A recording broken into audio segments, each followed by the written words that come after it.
La lutte contre les disparitions forcées exige que les États adoptent des mesures extrêmement diverses, qui portent sur différents aspects du problème.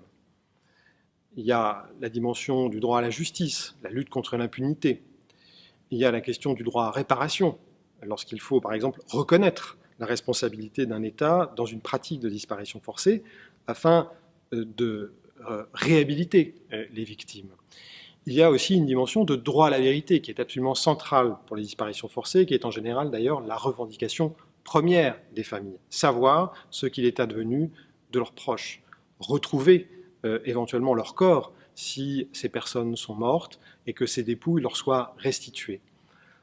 Toutes ces dimensions de la question des disparitions forcées impliquent des politiques qui sont différentes et ces différentes politiques sont encadrées par la Convention. La Convention donne des pistes utiles aux États pour élaborer des politiques à chaque fois différentes, adaptées aux circonstances. Et c'est la raison pour laquelle le comité est extrêmement utile dans la mesure où il va pouvoir aider les États à interpréter les dispositions de la Convention et aussi à mettre en œuvre les dispositions de la Convention dans des contextes à chaque fois différents.